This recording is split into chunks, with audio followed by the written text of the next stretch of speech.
Okay, it's 11:01 and we still have participants joining us. So let's go ahead and get started. Thank you all so much for registering around this topic of very high interest and just visiting with communities. We always learn so much from our community leaders and great dialogue. We're learning a lot from you, and we're so excited to be able to share the experts in this space that really are at the top level of making these decisions on the questions you're asking us. So we're thrilled today to bring to you the CEO and president of the Council for Finance Development Agencies, Toby Rittner. And Toby is just a true expert in all things small business, public-private partnership, and really looking at that financing component of building our communities.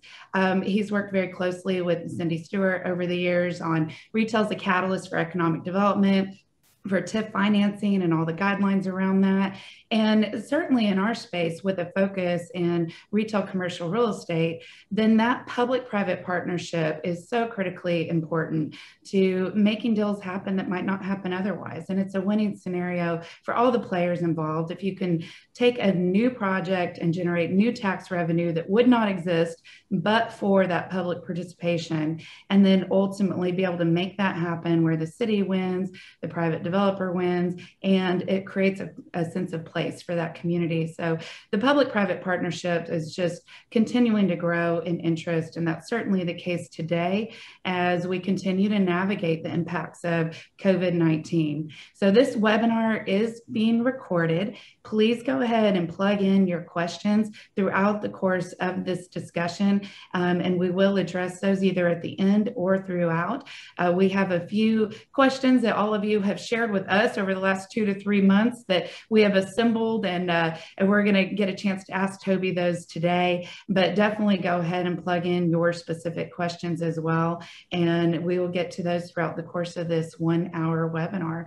After this is over, you will receive an email with the recording, and we're also going to provide to you a tool. It's 4 ways that cities can help their small businesses, just a PDF resource that you can use. And again, please just keep us informed on the topics that you want to hear most about. And this is something you've asked us a lot of questions about. So without further ado, what I'd like to do is go ahead and turn it over and introduce Jen Gregory. Jen is the president of Downtown Strategies, and she worked with the Greater Starkville Development Partnership as the CEO for 10 years and completely revitalized downtown Starkville, Mississippi. We're so pleased to have her with us at Retail Strategies, running Downtown Strategies. And she's also our in-house public policy just guru and knows everything about that space, which is critically important right now as we're seeing a lot of federal funding that is coming to our communities. So with that, I'll go ahead and turn it over to Jen to give us a little bit of a recap of our last month's webinar with Clarence Anthony, the CEO of National League of Cities, and the dialogue that he shared and how that has led into what we're going to discuss today. So Jen, go ahead and give us a little recap there. Okay, great. Thanks, Lacey and Cindy and Toby. It's a pleasure to be with you all as well. And good morning, everyone. Like Lacey said, we had a great opportunity last month to visit with the CEO of National League of Cities, and we learned a lot. We learned that this American Rescue Plan funding that is coming to cities and counties across the country, really for the first time ever, cities will specifically receive a federal appropriation to help rebuild and recover from this global pandemic. And so a lot of the discussion was focused on how should those funds be used, how can they be used, and what should city leaders really focus on when they start building their plan for rebuilding and for recovering from this pandemic. A question that we keep receiving, and I don't know that any of us have the perfect answer just yet, is how can these funds be used? We are expecting an update from the Treasury in the next 10 days or so that should provide some more information. We do know that those cities that have a population of over 50,000 should be receiving their appropriation in the next 2 weeks or so. And those communities with a population of less than 50,000 should be receiving their funding around mid-June. So now is definitely the time to be taking in all of these resources and beginning to make plans. But when we do look at the permitted uses that are laid out in the bill for the American Rescue Plan for cities and counties, the very first bullet point that is listed is to support industries negatively affected by the pandemic, specifically small businesses. We know that there are a lot of funding opportunities right now that will go directly to small businesses through the Paycheck Protection Program, EIDL, and some of these other new resources. But what we are really hearing more than ever is that cities can take a big role in helping to not only support their small businesses with funding, but with technical assistance and training. And we're going to talk a lot about that today. So we're thrilled to have all of you. Want to point out that we do have a couple of resources on our website at retailstrategies.com. You can watch that recording of the webinar that we had with National League of Cities, as well as download our summary of the American Rescue Plan. But now it's my pleasure to introduce my colleague, Cindy Stewart. She's the Vice President of Community Engagement at Retail Strategies, and she brings with her over 20 years of experience in community development, retail real estate advocacy, and public policy, where she previously served as a senior executive at the International Council of Shopping Centers. We're thrilled to have Cindy on our team. She is a wonderful partner, and she brings a lot of contacts with her as well. She and Toby have worked together for many years, and so now I'm going to turn it over to Cindy to introduce our special guest. Cindy? Thanks, Jen. Appreciate it so much. It's a pleasure to be with all of you today, and you're in for a real treat. I've had the pleasure of serving on numerous panels with Toby, and he's always got something worthwhile to say, and you're going to get some important takeaways. I have all the confidence in the world in you, Toby.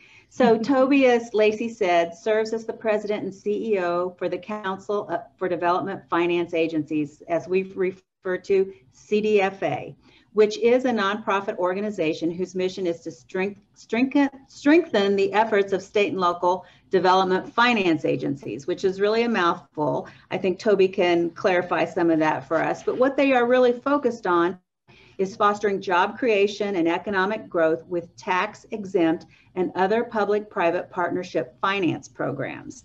So that's in a nutshell what CDFA does. It's a lot more complicated than that, I'm sure Toby will tell you.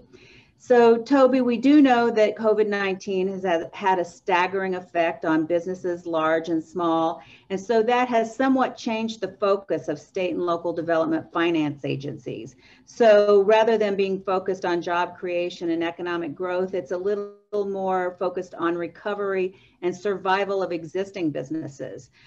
So has that really changed the focus of CDFA to be able to respond to those needs of the finance agencies? Well, thank you first for inviting me, and Lacey and Jen, thank you for the kind introductions. This is normally reversed. Cindy, in years past, I'd have been asking you to speak at our webinar about all this stuff. So I appreciate this sort of weird transition in our professional careers. And also thank you for letting me be here and be part of this. Hi, everybody. I'm coming to you from Columbus, Ohio. Somebody just pinged me and told me I should smile more. I don't know what to tell you, but I'm about to talk about finance for the next hour. So you tell me to smile more at the end, and we'll see how we did there.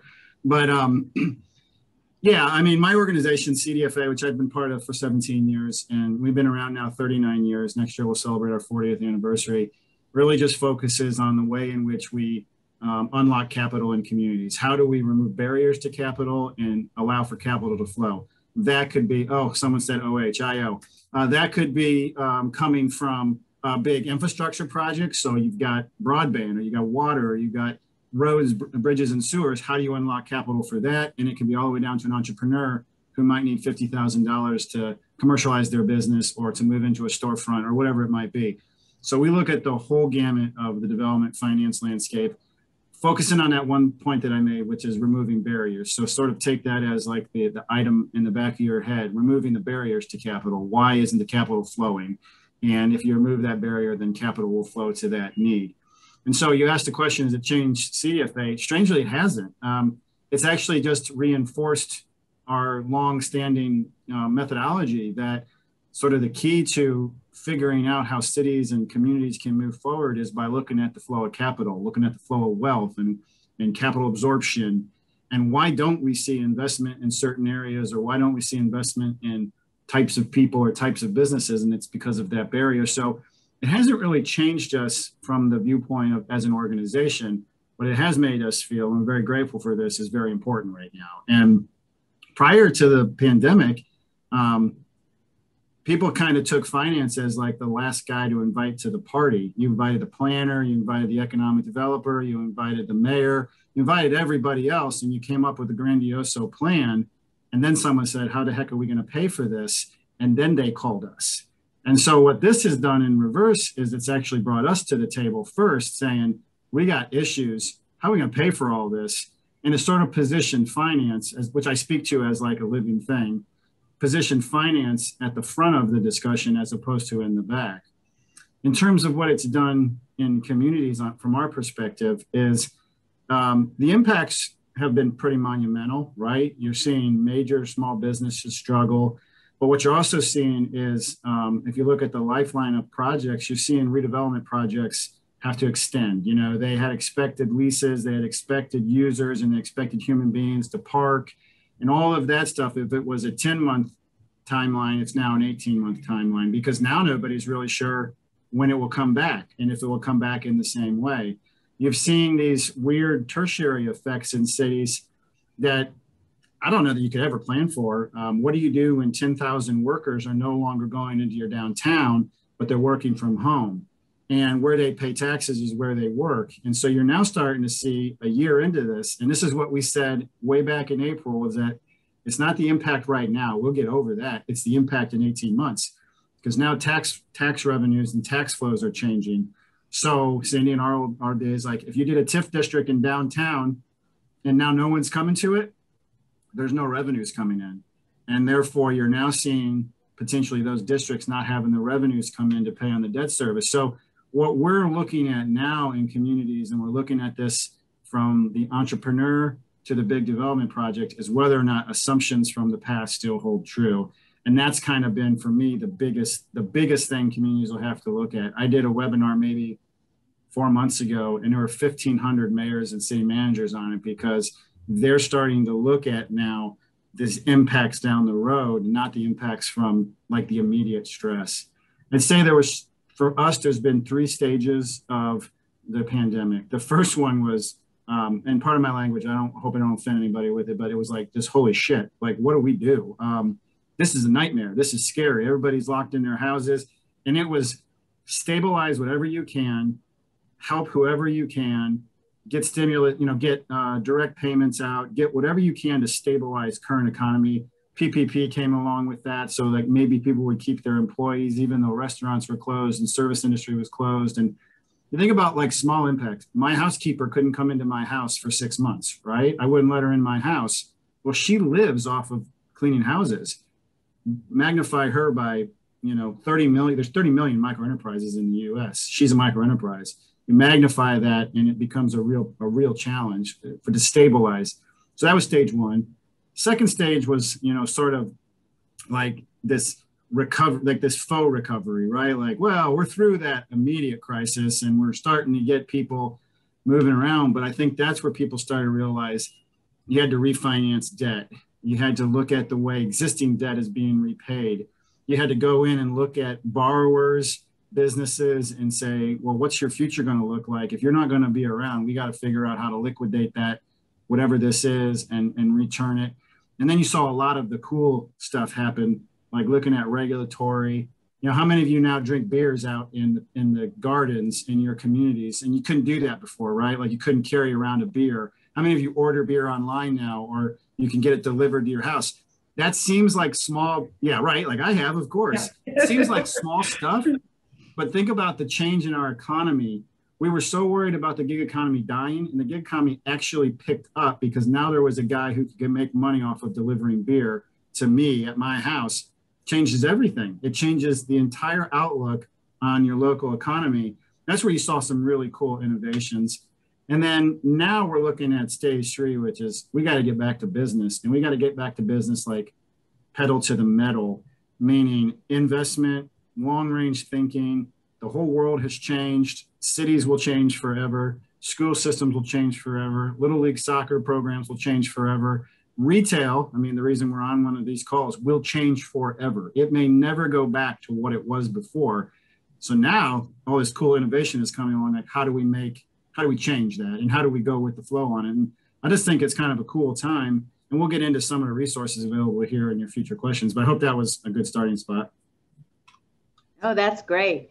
So you touched on the small businesses and how some of them really went into heavy decline right at the very beginning, were closed for months on end, and some of them have started to recover from that initial decline. But we know that others are still lagging way behind where they were, 2 years ago. And some of them recovered, but then they've had subsequent declines. And we sort of touched on this. There's a lot of, financing programs, grants, things that are out there. So where do these small businesses turn? And where do the local governments who are trying to assist them turn, to find the best place for assistance and guidance to get through this process and find the funds that are available to help them, recover? Yeah. For frame of reference, the last 14 months has been the largest expenditure in the history of the federal government for economic development. So when you think about that, and then this proposed new infrastructure bill would obviously be the largest expenditure in the history of the government for economic development. But just in the past 12 months through stimuluses, we've seen so much money infused into the economic development world, this sort of amorphous economic development world, we call it. So we got to put frame of reference. The federal government is effectively drinking from a fire hose. You take an agency like the EDA, which I love, and it's such an important federal agency, their appropriation, more than quadrupled in one day. They went from a small $400 million organization to having $3 billion of allocation to get out. Now, they didn't hire 50 new people to get that money out the door. It's still the same people that have to do it. So it is a very complicated federal landscape right now. And we're doing the best we can, obviously, to get, the staffing and line up the guidance. And I know we're going to talk about the direct payments to cities here in a second. But so I'd say I'm honestly not promoting, but if you want to know about everything that's going on with the stimulus bills and all the federal resources, go to our website. We track every dime and dollar that's been appropriated: EDA, EPA, HUD, USDA, Department of Treasury, CDFI fund.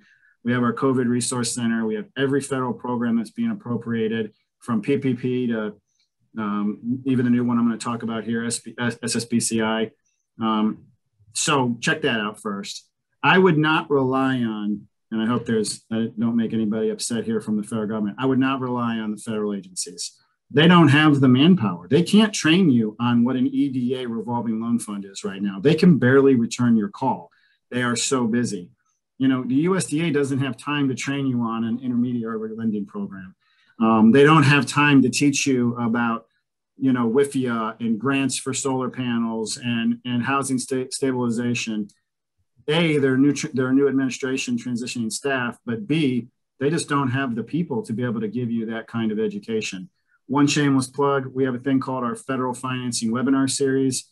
It's 8 times a year. You log on for 2 hours and you learn about what's going on with the feds. And here's a program. For instance, WIFIA just put out, which is water infrastructure, just put out a notice of funding availability, I think like 2 days ago. And that's for water infrastructure projects. We'll do a whole thing on that during our Federal Financing Webinar Series. The other thing I'd say to look at, and this sort of goes to the question as well, is know your federal agencies, but really know which ones can actually engage in you. If you don't have resources to make match, don't bother trying to go after funding sources that might be used but require a match. Don't even mess with it. Try to go to the places which don't require match, or where they're allowing sub-allocations through CDFIs or development finance agencies or other entities that you may be able to sub-allocate out of. And then the last thing I'll mention is look at your segments of your economy. So food sector was hit really hard. Retail sector was hit really hard. Seasonal sector was hit really hard. A lot of communities relying on seasonal, like tourism, and that was hit really, really hard because you can't travel anywhere in large groups. The other one that was hit really hard, that's hard to see, is manufacturing. And it's sort of down the value chain, right? You've got the vendors who provide the raw materials, and they can't get the raw materials to the manufacturer who can't produce whatever it is they produce. And so you're seeing huge backlogs on things. And anecdotally, I ordered a soft top for my partner's Jeep, and it's weeks and weeks back ordered because they can't fulfill the orders because they don't have the raw material to make soft tops for Jeeps, which is just crazy to think about, right? We don't think about that downstream element of all this. So I would look, if you're a regional group or a big city, look at the downstream vendors and what they might be needing. And it might be things that you never even thought of. So that's one thing I'd look at. And then I want to mention, we were really involved in both the Trump and the Biden administration. We've been sort of trusted allies to just provide guidance. When President Biden took office, we started briefing the White House and the administration on ways in which to support small businesses and kind of rejuvenate that sector of the economy. Congress did pass the State Small Business Credit Initiative as part of the rescue plan. It's a $10 billion piece of legislation that we authored, and it will give money to states that then will go out in the form of either direct lending, loan participation, loan guarantee, or early stage venture capital to small businesses. It's $10 billion divided by 50 states and territories, so 56 or 54 different entities. If you're not aware of SSBCI, you should be, and I'm happy to talk more about it as we go along, but wanted to mention that's a big one that's authorized right now. Well, Toby, I want to thank you for your work on that on behalf of all the cities and states that we work with, because you did author that, and 10 billion's a substantial amount of money that can certainly help our. We asked for 3 billion and they gave us 10, so we'll take it. When that never happens. That's fantastic. And to your point, you have a phenomenal website, and I get your newsletter. And what I like about it is it's not just vague recommendations, it's actual case studies. Case study after case study of how you are breaking down barriers for capital and in a lot of different ways. And I love how you assemble all that. And so thank you for your work on that, because it can be completely overwhelming to even know where to go with these resources.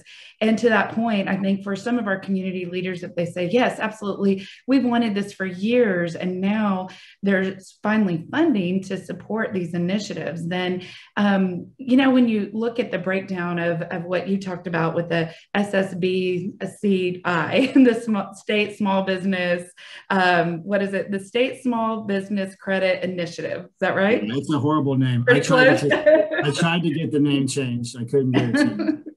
So forgive me for stumbling through that, but either way, a great program with a lot of funding. But when you look at that program that you've set up, the 28 billion in grants to the hard hit restaurants and bars, the other 16 billion in grants for live performance venues such as theaters and museums, you're looking at all these different funding sources. And then you also have the emergency disaster loan, right? So you're looking at all these different things. And what would be your recommendation to community leaders that are trying to establish either a loan program or a grant program, and determining how that they can stack or leverage these funds in a beneficial way? Is there a certain formula or a recommendation that you found that works for community leaders to administer these funds to support their small businesses? Yeah, it's such a hard question. I mean, keep in mind, nothing changed in the city. They still have the same amount of staff. They still have the same levels of expertise. You all have applied for federal funds before. You know what kind of an absolute nightmare it is. None of that changed, right?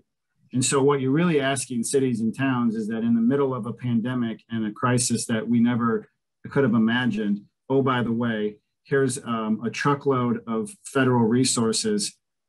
First, you got to flesh through and figure out what it is and if it applies to your community or your project. B, if you even have status to apply, because it's not for cities and counties, it's for businesses and it's for shuttered venues and nonprofits. And then how you actually work with those potential recipients of those resources to make application or to go through the process. And then it just becomes almost overwhelming. So I respect it, and I know how hard it is. So my recommendation is this. This is going to maybe be a little cavalier, but you either go all in or you don't. You either commit to going after these resources or you will be left behind, because there will be places that do it really, really well. and they're going to go really hardcore for shuttered venues. A really good example one. I know of at least 10 cities that are actively running at that program right now, and they want to get resources for shuttered venue. When you look at restaurants and the restaurant program, that's going to probably be dominated, I hate to say it, by big cities, because they're going to have the resources to go and get their big restaurateurs, right? The guys that own 8, 10 restaurants in the community or franchisees, and they're going to be able to go and get them and be real active because they're sophisticated, owners. So my advice is either go all in, like hire a professional on your team whose job is just to go after these resources. And then also consider your partners out there. And this is really good. CDFIs, development finance agencies, lots of nonprofits. This is what they do for a living. They work in this space. So engage them and say, we'll sign your letters. We'll do whatever we can to get this in front of the senator or in front of the congressperson to help really push getting involved in it. And then the third thing I'd say is you might need to hire professionals. There are people that write grants all day long in their sleep. We do it. We help people. I'm not suggesting us. I mean, we do it very limited, but there are groups like Sustainable Development Strategies. They will write your grant applications for you for a fee. They actually take a vig, like they take a tiny little bit of the grant winnings, but who cares? Because they're better at writing grants than you'll ever be, and they can be a really good resource for you. So that's kind of like 3 things I think about. Mm-hmm. The other thing I think about is I tell cities this all the time. It doesn't really, I gotta be careful here. It doesn't really matter what it says in the description of the program. Go call them. Like, it may have some esoteric language in there, like the shuttered venue program. It's hard to interpret if you just read the website, SBA website, or whoever's administering that.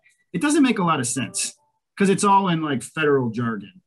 Just call the SBA and say, here's my project. We'll make it fit in the program, and they might go, I'm not sure it fits. Just keep pushing it. I mean, there's so much flexibility. These are the most flexible programs we've ever had. And I would say, just really go hard about trying to get your program, your project to fit into it.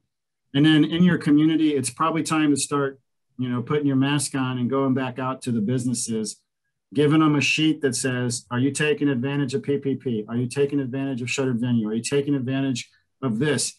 And look, folks, like, we're in the modern world. You got to be accountable. If your businesses aren't going to go after all these resources, there ain't much more you can do for them. You did your job. So it's about going out and just leaving that flyer on their desk and saying, we want you to stay here, but you got to be aggressive and you got to go after it. And I think that's kind of the way I've been instructing cities to be really aggressive about this. You either get yours or someone else is gonna, and that's kind of how it's going to work under these programs.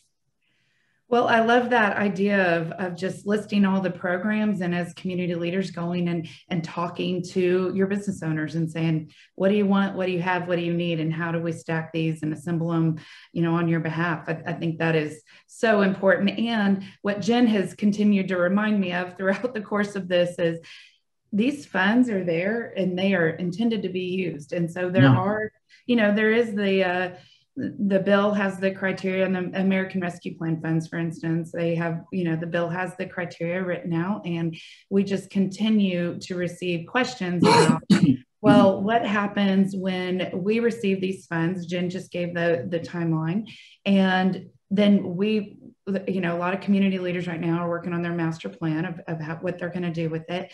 And there's so much of fatigue from the CARES Act funding and fear of this funding that potentially additional regulation or reporting will be laid on them after the funds have been spent, and they run the risk of perhaps not being reimbursed, or an audit where they're in violation, or they've spent them the right way, but the reporting to prove that is so burdensome on their internal staff that it's hard to keep up with. So that's some of the feedback that we're hearing. And what's your pulse on the additional regulation and guidelines that might be coming out? Will there be more? And if so, what's that going to look like? And I think you hit on a great point of a lot of these funds for restaurants and bars and live performance venues will probably go to the major metropolitan areas.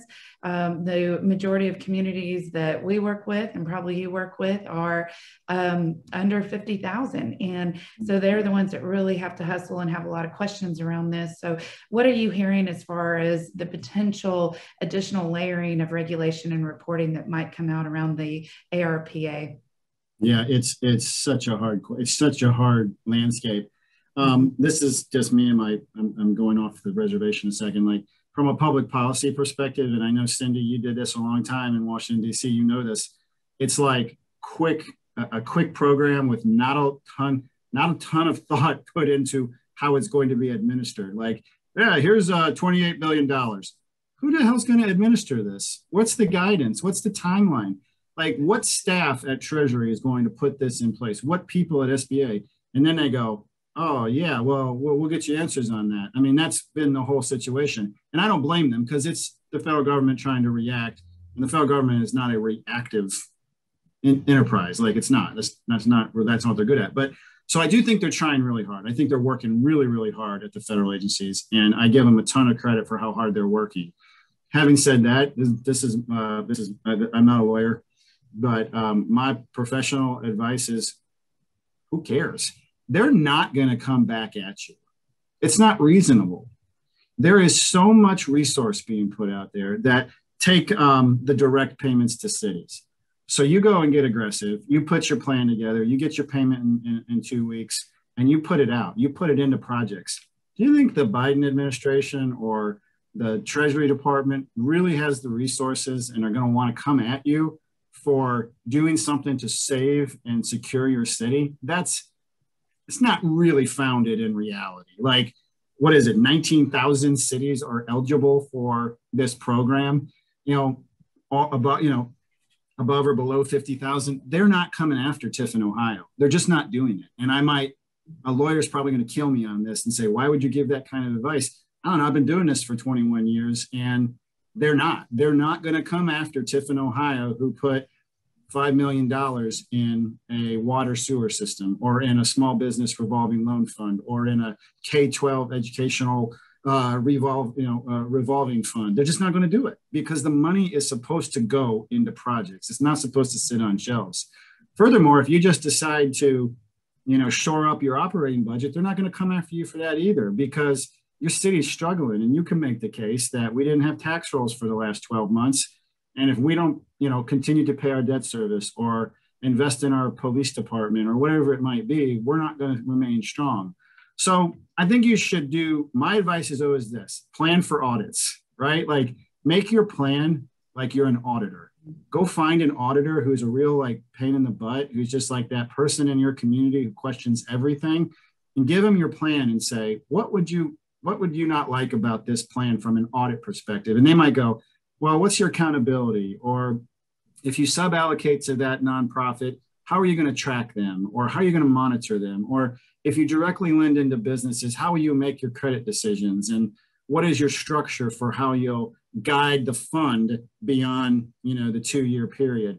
And if that auditor says, hey man, you're answering all the questions really good, then you can plan for a federal audit. Like that's not impossible. So we've been telling states like on SSBCI and on this program, on the direct payments, cities, plan for an auditor, plan for an auditor to bust you down. And if you can answer all those questions and have rationale behind what you're doing, then you're good. I'm gonna go back to my other one, which is if you're a small community, hire a professional. I'm dead serious. Hire a planning firm or an intermediary nonprofit, someone that has resources that can come in and really quickly put a great plan together. I just think small cities struggle so much with capacity, and there's going to be a constant reporting requirement under the direct payments. Just kind of plan for all that, and professionals can really help you do that. And it's probably worth paying for it, quite frankly. I don't know if that answered the question, but no, absolutely. Plan for an audit and plan for reporting. And if your staff's at capacity, then hire a professional to help. That makes perfect sense. Mm-hmm. Well, and I think there was a conversation about combinations as well. Like, can cities come together and work together on these funds? I'd like to think that could happen, but I really don't believe it will. I mean, we're all selfish, like in our communities. We're going to get ours and use it our way.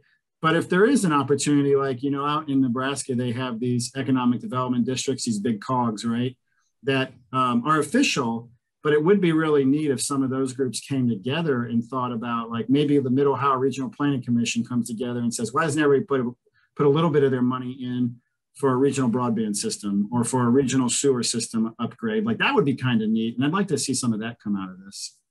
Yeah. Well, and I think, I couldn't agree with you more, Toby, about, the fact that these funds are intended to be used, and there are 19,000 municipalities, not counting the counties. And so, the money needs to be spent. And as long as these cities can provide a reasonable accounting for why they spent the money that they did, they need to go ahead and get moving on that. And as Lacey alluded to earlier, we are hearing really from every city that we talk to, well, we're just waiting for more information. We're just waiting. We're waiting. And we understand that, like Lacey mentioned, the CARES Act was really challenging for cities, primarily because the states were controlling the use of all of those funds. Right. But with ARP, that money's going directly to cities. And I think, from our perspective, the bill does provide for permitted uses, supporting small business and industries that have been negatively impacted by the pandemic, replacing lost revenue in operating accounts, infrastructure, and providing premium pay to essential workers. And that's it. There you go. And so as it relates to small businesses, there are so many funds that can provide grants and even low interest loans to small businesses. But what about training?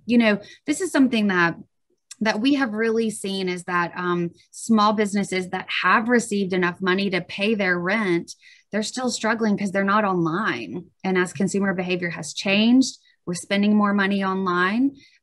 We've seen that small businesses really need to kind of modernize a little bit and implement some omni-channel retail strategies. So any thoughts on that in terms of technical assistance and training? And what is your recommendation to cities that we've told them, go spend this money? If they're wanting to support their small businesses, what's the best way for them to do that? Yeah, well, it's amazing. That question is like everywhere right now. There are cities. So I come to you from Columbus, Ohio. There are cities like my city. We're not struggling, folks. Like, we're busting at the seams. We have people flocking to move to Central Ohio. Our home values are through the roof. I sold my home. I put my home on the market 2 Fridays ago. It sold in 12 hours, and I bought a new place the very next day. That's how quick the market is, right? It's not. So there are places that are doing really well. So my first thing to make that make sense is there's something happening in our country where people are coming from the edges now, and they're coming back to Middle America. I've had friends that have moved back to Cincinnati. I'm from Cleveland, and I know people that have moved back to Cleveland. I know people that have moved back to Iowa and back to Minnesota, and places where, they were out in Baltimore, and they were in Boston, and they were in DC, and they were in LA and San Francisco. And now they're like, I don't need to be here because I can work from anywhere. So if you're a city that's on the cusp, or if you're a great place to live, you have a chance to rebrand yourself from a workforce perspective and to say, we've got an amazing place to work. So what do? Invest in broadband. Get your broadband and make it amazing. Like, you don't need fancy downtowns, you need broadband, right? People will find where they want to live. Go back to the old school. Whatever happened to vocationals and community colleges and the places where they could teach those skills? We need welders right now. The president is going to pass a $2 trillion infrastructure bill. Do you think we'll need more of me or more welders? We're going to need more welders, a hell of a lot more welders, and people that know how to do those. In some communities, the trades are like booming right now. You can't hire a contractor to put a driveway in. You can't hire a contractor to drywall. So there's going to be this movement afoot to sort of go back and let's start to teach people how to do those things again. And I think it's awesome. So if I had this money in the city, I might look at my schools and say, how can we go and teach these skills? How can we invest for the next 2-3 years on these skills? Because we're going to need them as we grow, because we're a great place. We're going to put broadband in so anybody can move here. We're going to put affordable housing in so anyone can move here. And then we're going to teach people how to do trade skills, how to brew beer, how to create, that kind of economy that stays even during a crisis. So I know it's not the best answer in the world, but I do think we've got to start thinking about kind of how you build that life cycle. We have this chance. Everything's new, right? Everything's different now. So we have a chance to make new things. The last thing I will mention is looking at the hardest hit sectors. African Americans and African American owned businesses were disproportionately damaged and harmed and perhaps destroyed during the pandemic. 1 in 5 Black businesses will go out of business. If we don't hone in on the parts of our economy and the parts of our communities that were most hard hit, they're going to continue to regress. And so we've got to kind of really focus in on those spaces. Someone asked a question about all this stuff in different languages. Yeah, hire an interpreter and rewrite it all in different languages. Philadelphia has done that. Philadelphia has their loan programs translated in 11 languages, 11 different languages. Like, that's really cool. And that's a way to connect with the, you know, multilingual part of your community. I don't know if I answered the question on that one. I kind of got on a rampage. No, gosh, that's a lot of great information you shared. And I do want to, one of the questions that was asked is directly to the point that you just made about how do they determine which businesses to help? I mean, there is this idea in some camps that say, you know, that there are certain businesses that are just going to close regardless. And are you throwing good money after bad, right? That's the question. So can you speak to that or advise on if you're setting up programs for really, you know, just frequent, just really struggling businesses? Is that a good place to put it? I got a great answer to that. And I'm going to get tomatoes thrown at me if this was a live event. Listen, folks, stop giving out grants.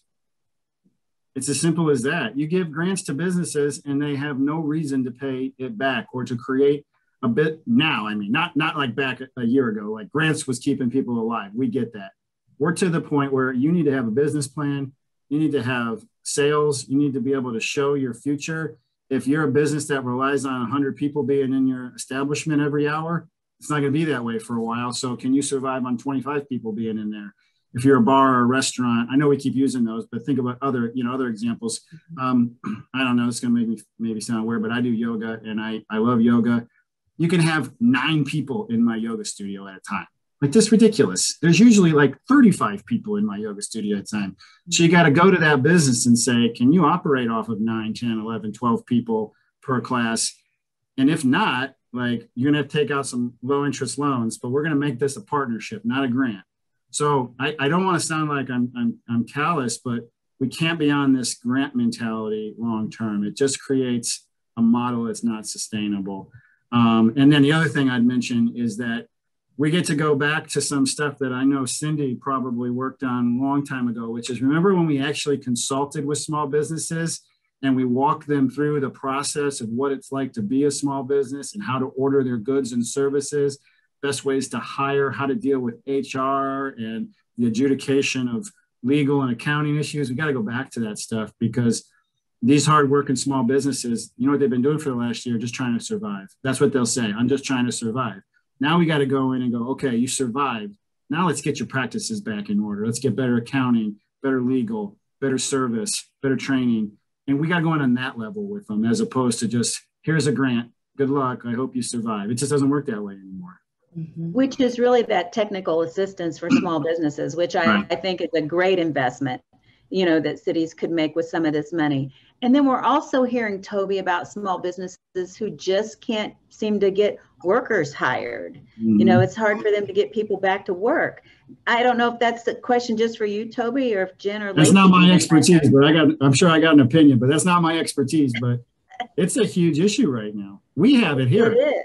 We have 2 job openings and I can't find a single candidate. And I mean, a good salaried, full-time, benefited job, and I can't get a candidate.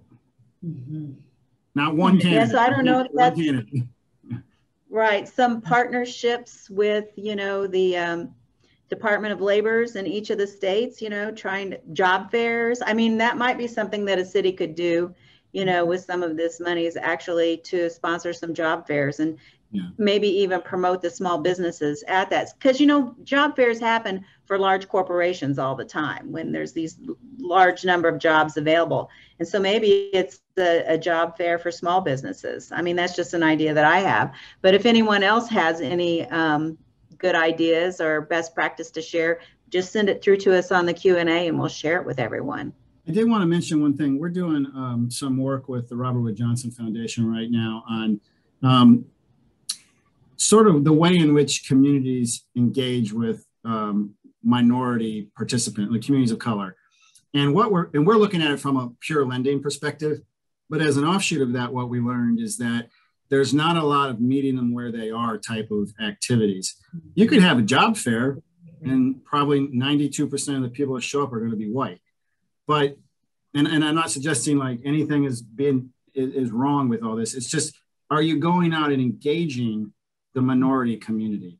You know, there's distrust in our country right now, and people are having a real hard time talking to each other because of these differences. But it's our jobs as governments to go out, find out where in the Black community there's meetings about people and needing jobs and upward mobility, and meet them where they are and say, how can we engage you in these job opportunities? And that's the one thing that I hope comes out of all of this, is that communities change the way they engage. I heard from a community, a really great community that's like 45% African American. So I assumed they had a great like engagement process. All of their loan deals come from referrals. They don't even go out into that Black community and say, what's your business? What's your plan? Do you need staff? And I was so disappointed to hear that, because I thought such highly of them, to find out that they weren't actually meeting the minority communities where they are. Go out to your Latino communities, find out what their experience is right now, and say, would you mind coming to this? Or can we bring it to you? Let's bring these jobs to you and get some training and get people into this. So it's also about doing this, as opposed to just, hey, we're gonna have a job fair. College kids will come, but I don't know if the rest of the community will. Yeah. Jen, you have a good story around that, if you don't mind sharing, because it's exactly to your point, Toby. And Jen leads our small business support initiative. A lot of communities are recognize this and engaged us to help with their small businesses. And Jen is leading that and has a great, and that's our philosophy as well. Meet them where they are. And there is a lot of distrust among entrepreneurs sometimes on how they can access these funds.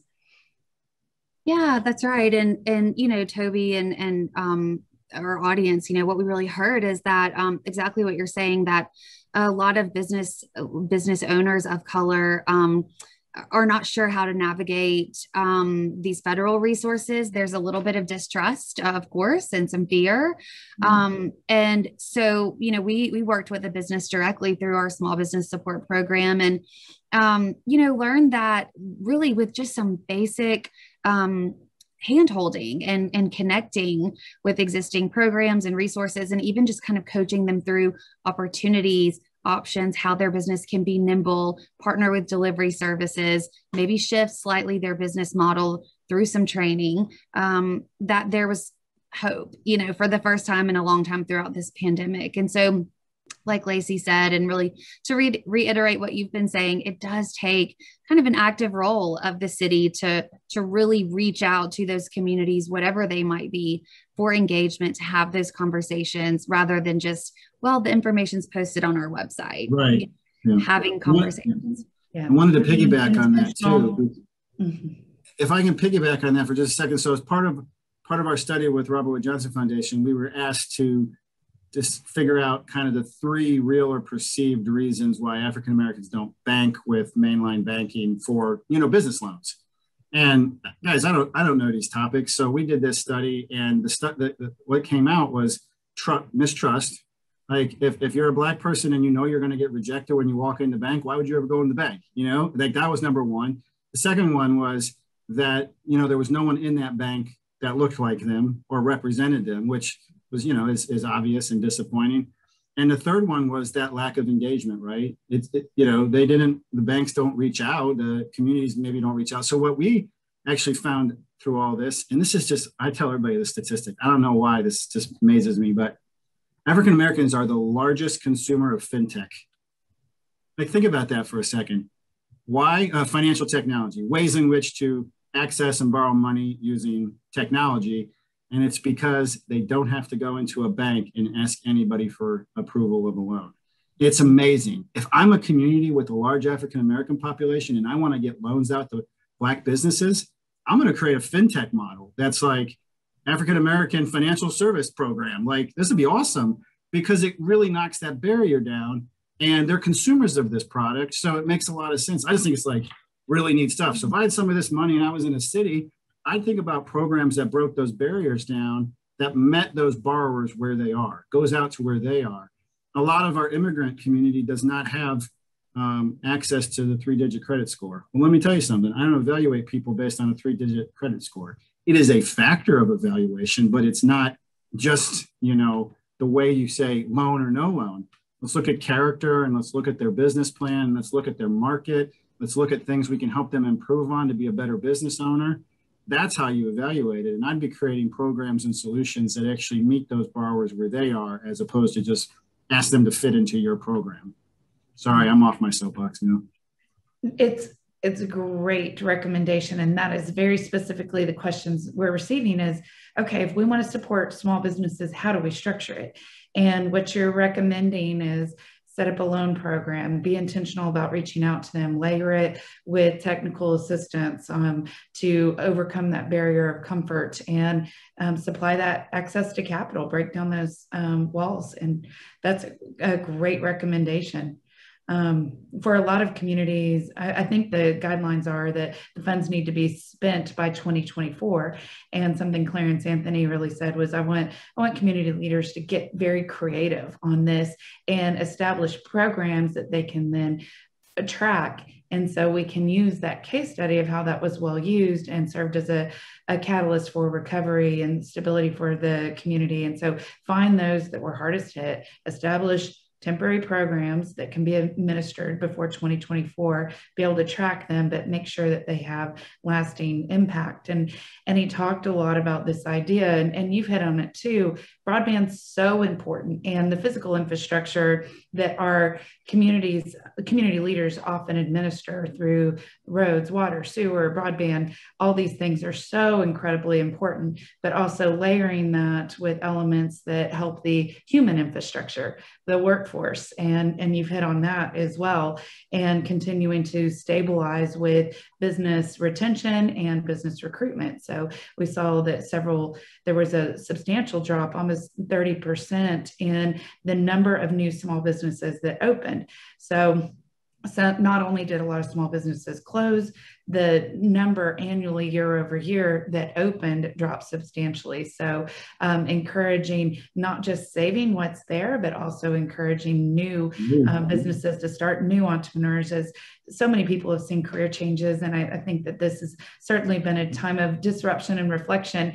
And it's been fun to visit with people who have said, life's too short to not live out my dream. And their dream is to own that coffee shop or own the bakery or whatever it might be. And so guiding new potential entrepreneurs through opening is another layer that we are hearing about and seeing. Are you hearing that, or have any recommendations? I was gonna say, you guys might be experiencing this too. We're starting to get a lot of feedback on sort of legacy businesses, and mom and pop are retiring, and they got a little manufacturer, or they got a little restaurant, or they got 3 restaurants. They want to go down to Florida, enjoy the fun life. And maybe there's a young person in their 20s or 30s that would love to buy that business. We don't lend to that person right now. We have if I'm in a community, I'd go around and find out who's ready to transition. And if you are, when you decide to transition, come to us, come to the city or come to the development agency, and we're going to figure out how to do a transitional loan to this young person that wants to buy, or it doesn't have to be a young person, you get my point, but like keep that business local, keep it open, and let the next generation come through. We do predict that that's going to be the biggest transition over the next 10 years is baby boomers selling businesses, younger baby boomers selling their businesses. And we want to make sure that young people have a chance to buy those. But we don't have a lot of programs in place right now that let that happen. So in communities with transitions, I think that's important. I just wanted to address one question. Someone asked me about Yemeni or Bangladeshi people. I don't have any experience with that, but I do have an experience that might relate. So I didn't know this until about 2 years ago, but people of the Muslim faith are not allowed to pay interest on loans. This is something that I didn't know. And it baffled me. So I looked into it and found that if you're a Muslim, you're not allowed under Muslim law to pay interest. You can borrow money, but you can't pay interest. So you tell me, if you're a community that has a huge Muslim population, how the hell are you lending to those businesses? You're not. And so what we saw was Minneapolis created a really cool program. It's an alternative lending program for people of the Muslim faith that instead of paying interest, they pay a success fee at the end of the loan period, which would have been equivalent to what the interest payment was. Think about how stupid simple that is. Like, if you got these populations of individuals with different value systems, different belief systems, different structures for borrowing, go out and find out what they are, what that barrier is, and then create a solution for them. I just think that's the way you got to think now. You can't just create something and expect everybody to work on it. And I think you got to be really sort of narrow-minded and targeted with your programs. I just wanted to mention that because Mara asked that question. That's a great example, a real life case study. So thank you so much for sharing that. There's so many questions coming up around this employment idea, the struggle of workforce. Any additional thoughts or comments on that you would like to elaborate on? And we have about 4 or 5 more minutes here, but you gave some good ideas, and it just sparked a flood of additional questions around what kind of programs can help these businesses find employees to hire or help develop workforce.